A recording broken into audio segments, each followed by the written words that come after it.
palestrante de hoje, vamos receber a Roupa Schaefer. Seja bem-vinda, isso mesmo.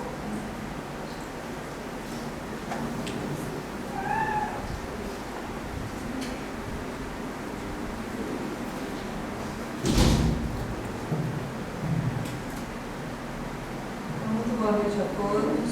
Os nossos votos de paz e o nosso abraço fraterno costureiro. Nós vamos refletir acerca de um tema bastante atual, mas não novo. As nossas reflexões da noite então se darão em torno do tema ansiedade, esclarecimentos e terapêuticas à luz do Evangelho de Jesus. Quando Mateus faz uma narrativa por conta de uma das falas do Cristo, e ele nos lembra então dessa narrativa que está em 6:25, onde Jesus fala ao seu século discipular. Ele diz: por isso eu vos digo, não vos preocupeis por vossa vida, nem pelo que comeis, nem por aquilo que vai cobrir os vossos corpos. Então, aquela época, vamos pensar que há 2000 anos atrás, Jesus já levanta a questão da preocupação. Não é uma coisa nova. Então, nós hoje, como nós sempre falamos, nós discutimos uma problemática do gênero humano, que não é diferente daquela época de Jesus, certo? Então hoje nós temos mais tecnologia, se fala muito em inteligência artificial, mas nós continuamos hoje com as mesmas deficiências na nossa área emocional. Nós temos muita inteligência tecnológica, mas nos falta ainda muito da inteligência emocional para lidarmos com as coisas mais básicas da nossa vida. Então, naquela época, Jesus diz: não vos preocupeis, porque vira e mexe nós estamos nos ocupando previamente e muitas vezes com coisas que nós não sabemos. E veja que no Livro dos Espíritos nós vamos ter uma questão que vai tratar exatamente desse tema também. E o livro foi escrito em 1857. Então, Allan Kardec, ele pergunta aos espíritos em que consistem os sofrimentos dos espíritos inferiores. Quando nós lemos a questão textualmente, muitas vezes nós nos perguntamos: mas nossa, nós somos espíritos inferiores? Somos. Somos porque há uma característica em todos nós, na grande maioria, se não em praticamente toda essa população que ocupa o orbe terrestre, que ainda vive na categoria de planeta de provas e expiações, indo para uma condição mais regenerada. E a característica predominante em criaturas como nós ainda é o mal. Mas a gente pode pensar: nossa, eu não sou uma pessoa má. Mas ainda nós julgamos. Nós ainda muitas vezes nos compadecemos em conversas onde falar mal do outro ainda é uma coisa de senso comum. Onde a gente julga o político, a gente fala mal do outro, ou só pensa. Mas ainda é uma característica que denota da nossa inferioridade. E lógico, por conta disso, cabe perfeitamente entrarmos na retórica de Jesus. Ele diz: não vos preocupeis. Porque quando ele vai falando dessa retórica, ele diz: não vês os pássaros, eles não semeiam, mas no entanto não colhem, mas não falta o alimento. E Jesus vai mencionar outras características da natureza, e aonde ele compara aquilo que Salomão, que é considerado o rei dos reis, não só por conta das suas posses, mas por conta do seu cabedal máximo de inteligência. Ele diz: não vês os lírios? Salomão é incapaz de se vestir como um lírio do campo. Jesus pontua aí uma ordem das coisas. Lógico que nós não somos passarinhos, né? Não somos pássaros. Mas na natureza há uma ordem, onde o passarinho ele se alimenta de algo. Muitas vezes ele faz parte do processo de polinização dentro de um bioma ecológico. Muitas vezes esse pássaro se alimenta de uma fruta e ao evacuar sementes ele vai perpetuando uma espécie daquela planta que vai nutrir as outras gerações da sua mesma espécie. Então a gente gente percebe que na natureza há uma ordem ou não há uma ordem? Será que nós somos criaturas à parte dessa ordem de Deus? Somos. Nós não somos criaturas à parte. Mas o lugar que nós ocupamos, quanto gênero humano, nos coloca numa condição muito diferente do pássaro, mas pertencente a essa mesma ordem. Por que nós nos preocupamos? E aí vem a questão. Por que nós sofremos? E sofremos muito hoje com a ansiedade. E vamos analisar a ansiedade como um tipo de emoção, é um tipo de reação que nós temos a determinadas situações a quais nós estamos expostos, certo? Sim ou não? Quem já não teve um pouquinho de ansiedade aqui? Falar em público, por exemplo, é algo que pode gerar uma certa ansiedade. Prestar um concurso, fazer uma prova, passar por uma entrevista de trabalho, gera ou não gera ansiedade? Gera. Essas são as situações normais do cotidiano.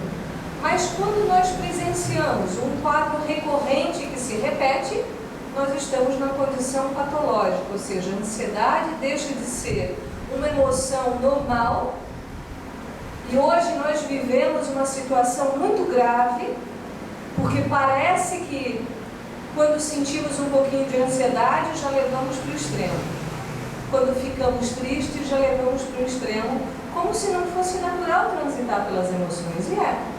A questão é quando nós nos mantemos estacionários nela, ou quando essa emoção realmente se recorre pelo menos por uma semana consecutiva. Então, os espíritos vão responder essa pergunta. E nossa, por que nós sofremos? E por que muitas vezes nós nos colocamos nessa posição extremamente ansiosa diante da vida, se há uma ordem perfeita nas coisas? E se Jesus até já nos deu algumas garantias do que está por vir, de acordo com aquilo que eu faço. Porque a matemática da vida, ela é perfeita. Nós não vamos colher daquilo que nós não estamos plantando, certo? Mas muitas vezes a gente espera uma mágica. Seria muito interessante, né, pedir para que alguém fizesse a dieta e eu emagrecesse. Muitas vezes é isso que a gente quer. Então você vai ao centro espírita e você faz o tratamento e eu melhoro. No fundo, a nossa posição é muito cômoda diante da vida. E nós realmente continuamos colhendo daquilo que nós também não fazemos. Daquilo que eu não faço, obviamente eu não vou ter uma colheita. Então os espíritos vão responder por que nós sofremos. São tão variados como as causas, dizem os espíritos. Então, as causas que originam o sofrimento são muito variadas, dependendo exatamente de cada um de nós. Então, eu vou sofrer por uma questão e muitas vezes a Nelly já não vai sofrer pela mesma questão. Mas ela sofre por algo que hoje eu já não sofro. E assim nós vamos percebendo que há matizes diferentes dentro de nós que marcam essas características. Então, os espíritos já dizem, são tão variados esses sofrimentos, segundo aquilo que dá sua origem. E proporcionados ao grau de inferioridade. Então, sofre mais quem é mais inferior. Muito bem. Precisamos fazer uma reflexão. Qual é a característica de um espírito inferior, na visão espírita? Isso está relacionado à sua moralidade na vida. E também a alguns atributos inteligentes. Porque é preciso que eu me esclareça, é preciso que eu descortine esses véus da ignorância. Então, quanto mais ignorante eu sou, mais perto do egoísmo eu estou. E quanto mais egoísta eu sou, mais perto da animalidade eu sou. Esse é o raciocínio espírita. Então, quanto mais esclarecido eu sou, moralizando-me, ou seja, desenvolvendo as potências que dormem em mim, eu estou num grau mais superior. E aquilo muitas vezes que gera sofrimento e ansiedade naquele que está nesse grau mais inferior, nesse vai gerar ansiedade? Não vai. Porque ele já tem algumas compreensões que esse aqui não tem. Então, essa é uma lógica muito interessante. Porque muitas vezes nós aliamos a doença e olhamos para os processos patológicos como se fossem físicos. E não são físicos esses processos. Esses processos são de fórum íntimo. Toda e qualquer doença que vai se manifestar no corpo ou do ponto de vista psicológico, elas têm nascente no espírito. E geralmente de um espírito ainda muito ignorante da sua condição. Um espírito que vive só a matéria, não se comporta como espírito ainda, vive como se fosse um corpo. E vive atrelado a toda essa série de desejos que demandam essa vida material. Então eles continuam, né? Os gozos, os são superiores também de acordo com essa evolução. Então sofre o mais inferior e tem mais felicidade aquele que já expandiu um pouco mais essas qualidades da sua consciência. Aí eles vão nominar. O que gera ansiedade? Vamos ver se a gente se identifica. Invejarem o que lhes falta e por não serem felizes, portanto, por obter aquilo que invejam. Então, às vezes, a criatura inveja uma condição material do outro. Isso gera ansiedade, porque ela não sossega enquanto ela não tiver aquilo que o outro tem. E a inveja, ela tem, ou melhor, a ansiedade, ela tem uma característica de gerar uma inquietação, que inclusive vai gerar palpitação, pode gerar inquietação motora, movimentos repetitivos físicos. Mas esse é um dos fatores. Às vezes eu quero ter uma coisa que o outro tem. E eu não fico quieto enquanto eu não tenho aquilo. Como se aquele objeto fosse trazer felicidade. E o pior é que, quando eu adquiro aquilo que eu invejo, daqui a pouco já lança outro modelo, aquilo já está obsoleto. Já não é mais aquilo que vai me gerar calma. Porque isso não traz calma. São outras coisas que trazem calma para o nosso coração. Verem a felicidade que não podem alcançar. Isso gera muita ansiedade nas pessoas. Achar, porque nós conjecturamos, e muitas vezes essas conjecturas são tão somente da minha cabeça. Então eu olho alguém, por exemplo, que tem mais beleza do que eu, e eu penso, puxa, aquela pessoa é mais feliz, então eu faço de tudo para alcançar aquela beleza. E quando eu alcanço aquele estado de beleza, eu vejo que isso traz felicidade também. Pode trazer uma felicidade momentânea, pode trazer um descanso curto, mas felicidade real não traz. Isso é narrado no capítulo 5 do Evangelho segundo o Espiritismo, onde vai falar causas da nossa infelicidade e felicidade por um espírito que chama Delfina de Girardin. E ela menciona, muitas vezes, aonde nós prospectamos a nossa felicidade, ela não está. Não é um bolso cheio de dinheiro, não é uma panela muitas vezes cheia de comida. Isso pode até trazer um certo grau de conforto, mas felicidade mesmo está muito mais relacionada a um processo de compreender e amadurecer como espírito. Porque o que a gente vê, todo e qualquer espírito superior vem em missão na Terra e praticamente não tem nada.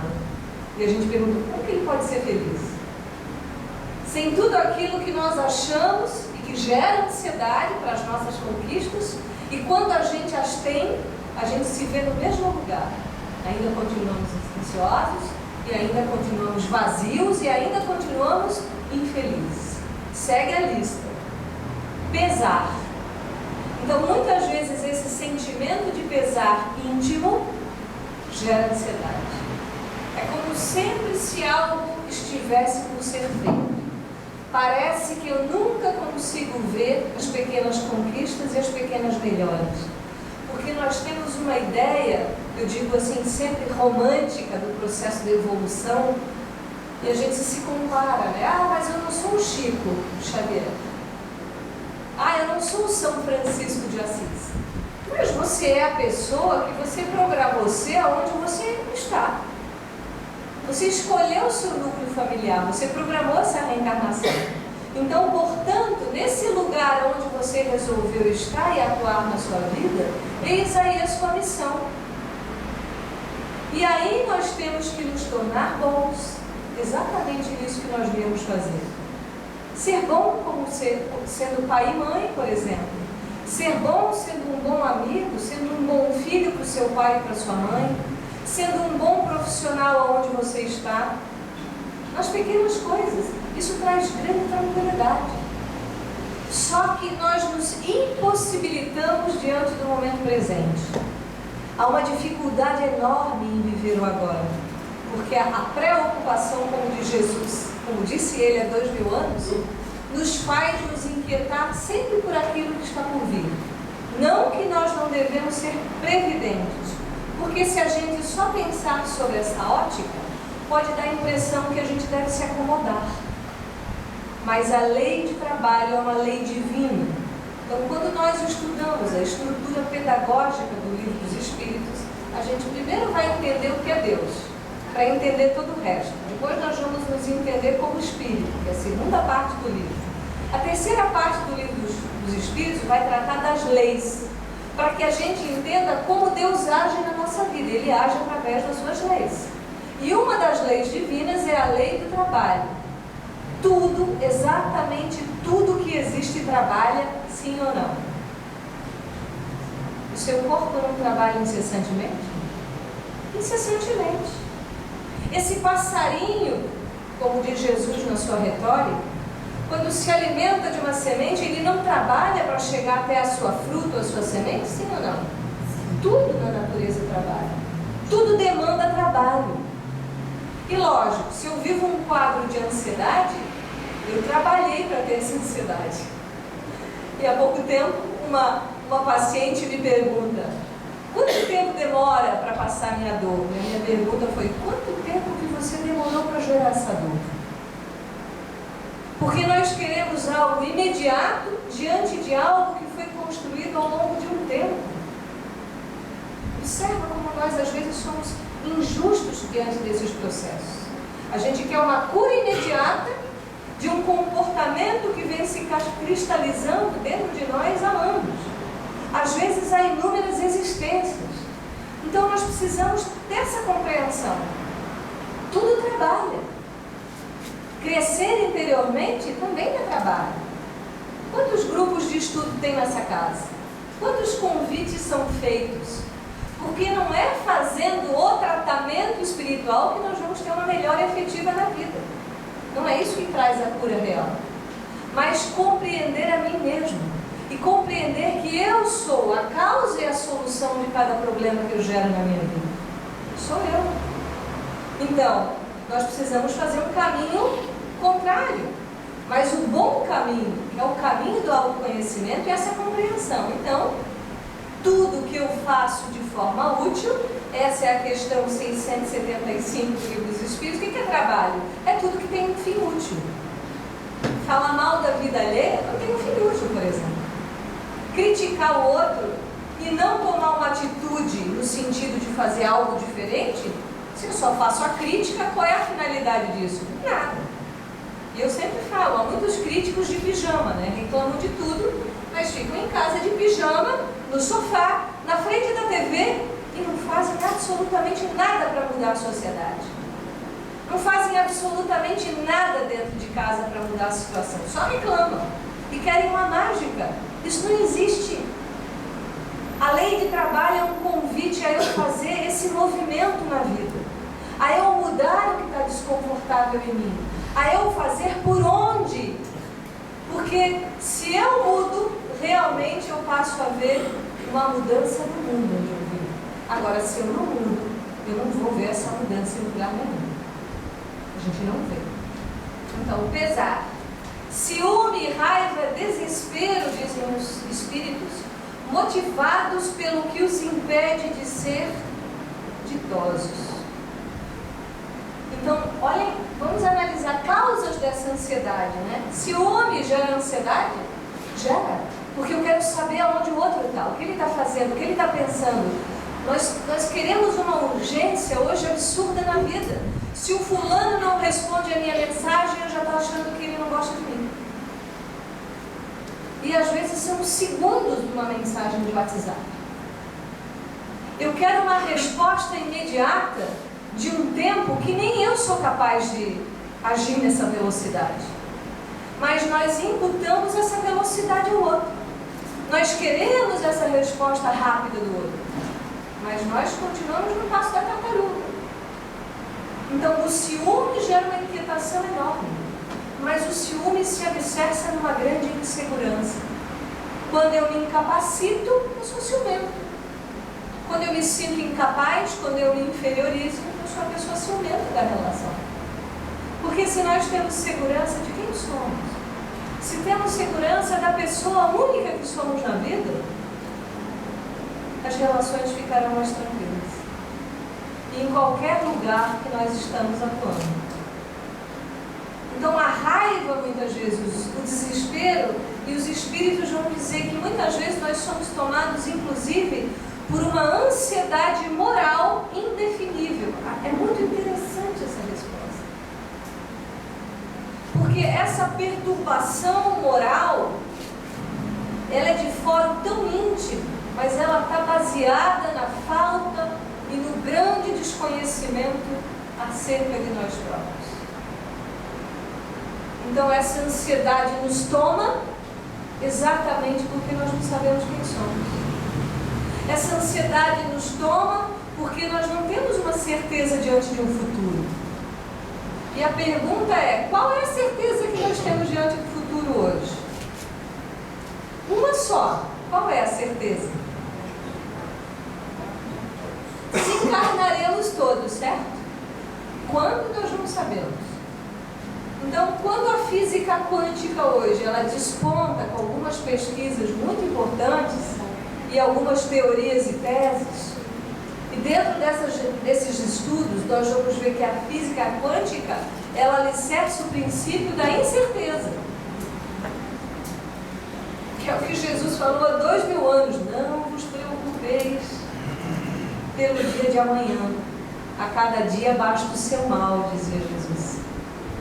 A cada dia nós temos trabalho suficiente para tomar a nossa energia física e a nossa energia psicoemocional. Sim ou não? Temos. Então, quando nós nos percebemos espírito imortal, nós vamos esperar a doença chegar para a gente mudar o estilo de vida? Há um mês, mais ou menos atrás, quando estivemos na casa, fazendo outra exposição doutrinária, nós falamos e vamos lembrar o que falamos, né? Quando a gente ora, por exemplo, pedindo saúde e calma, principalmente saúde, será que é justo eu pedir saúde a Deus? O que vocês acham? Será que é legítimo eu pedir a Deus que Deus me dê saúde? Vamos pensar um pouco. Hoje, com o nível de informação que nós temos, nós sabemos ou não o que faz mal para a saúde? Nós temos informação suficiente que pode orientar o nosso caminho em relação à saúde hoje? Demais da conta. Demais da conta. Nós sabemos o que faz mal, mas a gente se entope de coisas extremamente tóxicas e depois pede para Deus saúde. É interessante como nós agimos. Nós fazemos isso muito. Nós todos fazemos isso. Hoje eu recebo um cliente, já no estágio de câncer, e ele falou: puxa, eu sempre pensei em me cuidar, mas eu nunca me cuidei. E geralmente é assim. O fato de nós não nos preocuparmos, como diz Jesus, é com as coisas inúteis. Mas a gente tem que se ocupar de coisas saudáveis. Ora, se eu sou um espírito imortal, e se Deus provê todas as minhas necessidades, isso não traz calma ao coração? Sim ou não? Deus provê ou não provê as nossas necessidades? Claro. Nós, quando vamos reencarnar, nós fazemos um projeto, a gente escrutina. A gente passa um pente fino ali, devidamente, e organizamos esse processo dessa existência. Então, dentro daquilo que foi programado, as nossas necessidades vão ser sanadas? Não, diante daquilo que a gente precisa. Mas, às vezes, a dificuldade também é necessária no nosso projeto reencarnatório. para desenvolver uma aptidão, para desenvolver uma inteligência. Mas às vezes, quando algo difícil nos visita, a gente não tem aquela calma reflexiva inicial e pergunta: para que isso? Para que essa doença hoje na minha existência? Para que a perda do emprego? Para que a morte do ente querido? Para quê? Não por quê, porque daí se a gente pergunta por quê, a gente está questionando Deus. E Deus provê tudo que nós precisamos. Então, quando nós temos essa consciência de que Deus provê tudo, isso traz muita calma. Mas Ele provê tudo desde que... Vocês vão completar essa frase. Seja útil. Tá? Seja útil. Desde que seja útil. E desde que eu faça a minha parte. Isso. Deus provê tudo. Não vai faltar nada. Desde que a gente faça a nossa parte. Então, se algo está ocorrendo errado, será que eu estou fazendo a minha parte? Será que eu estou esquecendo algo pelo meio do caminho? É a pergunta que a gente tem que se fazer. Porque tudo Ele provê. E fato é que essa é uma história real. Eu tenho um professor, um queridíssimo professor, que ensina práticas de meditação. Ele é americano, coincidentemente ele está no Brasil exatamente hoje. E ele conta uma história real. Ele fala assim: duas pessoas se conheceram numa dessas práticas de meditação. Mas se cruzaram e se apresentaram fortuitamente, sem aprofundamentos de laços de amizade.